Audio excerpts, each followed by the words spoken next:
গতকাল রকস্টারের টিজারটা দেখবার পর থেকে একটা প্রশ্ন আমার মাথায় প্রচণ্ড ঘুরপাক খাচ্ছে।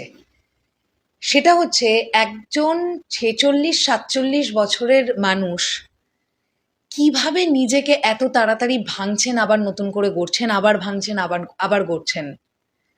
আচ্ছা, এটা কিভাবে সম্ভব? আমরা গতকাল রকস্টারের টিজারটা দেখার সময় মেগাস্টার শাকিব খানকে যেভাবে দেখলাম, কে বলবে ওনার 47-48 বছর বয়স? মানে আমার একটা জায়গাতেও মনে হয়নি যে ওনার 47-48 years old he is. Really দেখতে লাগছে খুব বেশি হলে 27-28 বছর, কি 30-এর মধ্যে বয়স। 30ও লাগছে না, 27-28 বছরের একজন যুবক লাগছে দেখতে। মেগাস্টার শাকিব খান রকস্টার সিনেমার শ্যুট শুরু করবার আগে প্রিন্সের শ্যুট করছিলেন। তারই মধ্যে তিনি শ্রীলঙ্কায় গিয়ে এই মিউজিক ভিডিওটা মানে জয়ধ্বনি শ্যুট করেছেন। কত অল্প একটা টাইমের মধ্যে মেগাস্টার শাকিব খান রকস্টারের শুটিংয়ের জন্য মালয়েশিয়া চলে গেছিলেন। মানে মিডলের টাইম ডিউরেশনটা হয়তো ছিল 1 দিন বা 2 দিন, এই গ্যাপটা। এই 2 দিনের মধ্যে কিভাবে মানুষটা নিজেকে এরকমভাবে প্রিপেয়ার করলেন? ফিজিকের দিক থেকেও বলছি, আমি এই চরিত্রটা ঢোকার যে ব্যাপারটা, যে ম্যাজিকটা, আমি সেটার কথাও বলছি। কতটা ভালো একজন অভিনেতা হলে এত তাড়াতাড়ি একটা চরিত্র থেকে আরেকটা চরিত্রে উনি শিফট করতে পারলেন, আমি শুধু এটাই ভাবছি। আর ওনার ফিজিক, ওনার কস্টিউম, ওনার মেকআপ, ওনার স্টাইলাইজেশন, ভাই জাস্ট ফেড়ে দিয়েছে ভাই। বলে না, একটা হিন্দিতে ওয়ার্ড আছে না, ফাড় দিয়া। ভাই পুরো ফাড় দিয়া টাইপ হয়ে গেছে পুরো ব্যাপারটা। এই রহস্য আমরা কোনোদিনই উদ্ঘাটন করতে পারবো না, কিভাবে উনি নিজেকে এইভাবে ভাঙেন এত তাড়াতাড়ি। এবং ভাঙার ডিউরেশনটা 2 মাস, 1 মাস, 15 দিন, 20 দিন না, 2 দিন। এই মানুষটার ডেডিকেশন লেভেলের ধারে কাছে আসতে পারবে কেউ? এই যে যারা মাঝে মধ্যে দেখি বাংলাদেশে বসে বসে নিজেদেরকেই সুপারস্টার মেগাস্টার ভাবতে শুরু করেছে, এই ডেডিকেশনটার ধারে কাছে পারবে আসতে?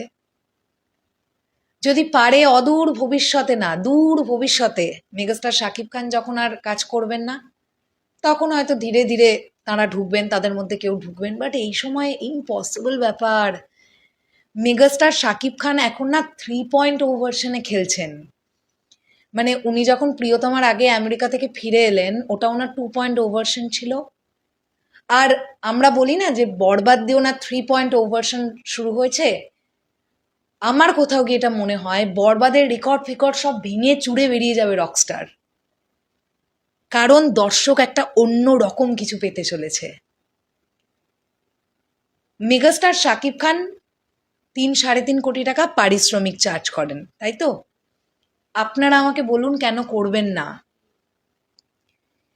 টিজারটা দেখে আমরা ফিল করতে পারিনি গোটা ছবিটাতেই মানুষটা কিরকম পারফরমেন্স দিতে পারেন? যে মানুষটা কোনোদিন এর আগে রকস্টারের ক্যারেক্টার প্লে করেননি, তিনি এইরকম নিখুঁতভাবে পিয়ানো প্লে করে গান গাইছেন। তিনি এরকম নিখুঁতভাবে একদম একজন রকস্টারের মতন হাতে গিটার নিয়ে ফুল অফ সোয়াগে স্টেজে কনসার্ট করছেন। এই মানুষটা ওই চরিত্রটা ঢোকার জন্য কি কি করেছেন আর কি কি করেননি, কতটা অবজারভেশন একটা মানুষ। মাঝের ডিউরেশন মাত্র 2 দিন, ফিজিকে চেঞ্জেস, বডি ল্যাঙ্গুয়েজে চেঞ্জেস, চরিত্রটার মধ্যে ঢুকে গেলেন, একদম অন্যরকম লাগছে ভাই।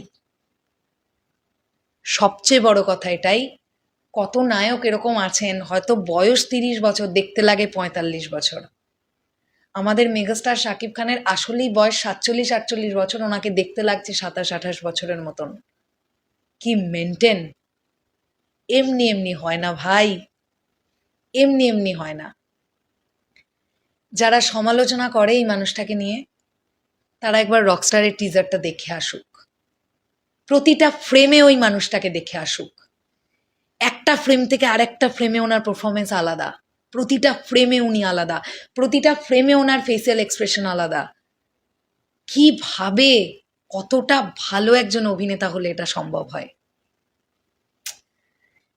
এই ভিডিওটা শুধুমাত্র আমাদের প্রাণপ্রিয় মেগাস্টারকে কেন্দ্র করেই আমি বানালাম। আমার মনে হলো এটা নিয়ে কথা বলা উচিত। তোমাদের কি বক্তব্য কমেন্ট সেকশনে জানিও। চলো, টাটা।